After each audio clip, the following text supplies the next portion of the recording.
Hello, good morning, welcome to my YouTube channel. My name is Brian and we are sat in my Hyundai Kona electric vehicle. It's the 64 kilowatt model and today is the 3rd of August 2021. The purpose of these these series of short videos, apologies, is to find out what it's like to live with an electric vehicle from the charging point. I know there are loads upon loads of professional videos made by professional presenters.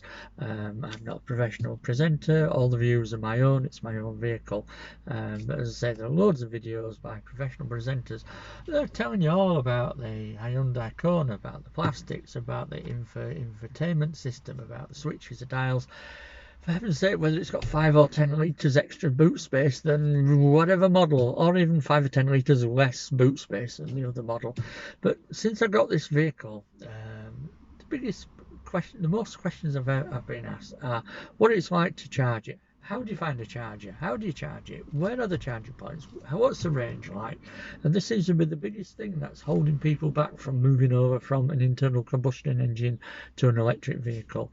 Uh, with this series of short videos, I'm to find out. Currently, my trip to work is a 25-mile round trip. I say I'm just an ordinary bloke doing an ordinary job.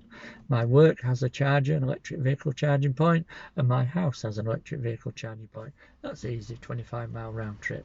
However, on Monday, the 9th of August, I'm going down to the De Vere Hotel in Tortworth in the Cotswolds. It's 199 miles there, and currently the Kona is showing 320-mile range, so we'll find out.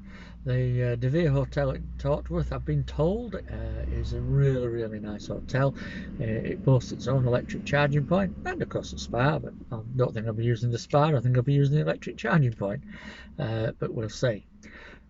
Day two, I will be moving on to Oxford, into the city of Oxford. I'll be finding out what it's like to park there, what it's like, what the charges are like, and so forth, and have a day out in Oxford. Day three, I'll be moving on to the town of Warwick and to Warwick Castle. Warwick Castle is a fantastic place if you've ever been, and if you've never been, I do encourage you to go there because it's a fantastic day out. Great for the kiddies, great for everyone. Fantastic day out. Just go on the back to the charging. It seems to me a bit like it's the Wild West out there. There are so many different charging companies, so many different ways of charging. It can get very confusing for people. One, for example, is Shell. They have an app on the phone, but they also have a little Shell recharge card.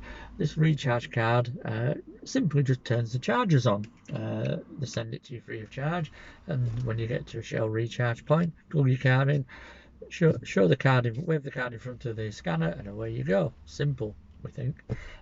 So we'll see how that works. Other companies ask you to have a subscription to their service. Some companies you can just rock up, as long as you've got a telephone signal and the app, you can start charging.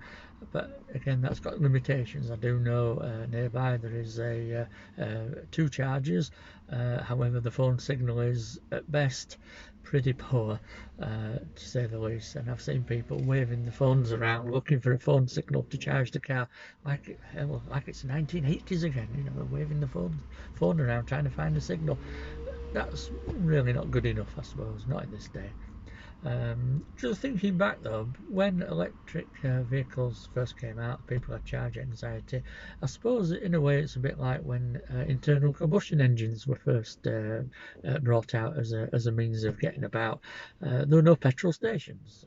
There was literally petrol dumps at the side of the road.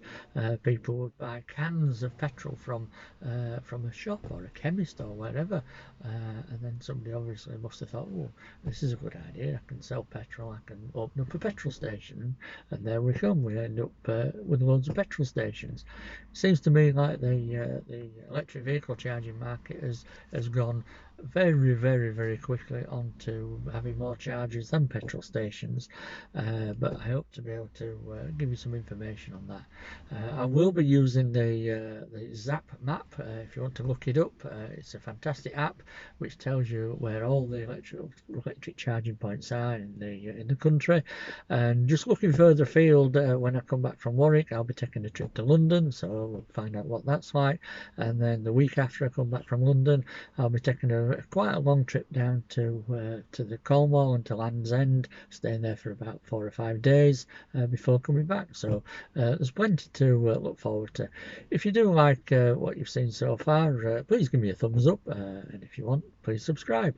But thank you very much.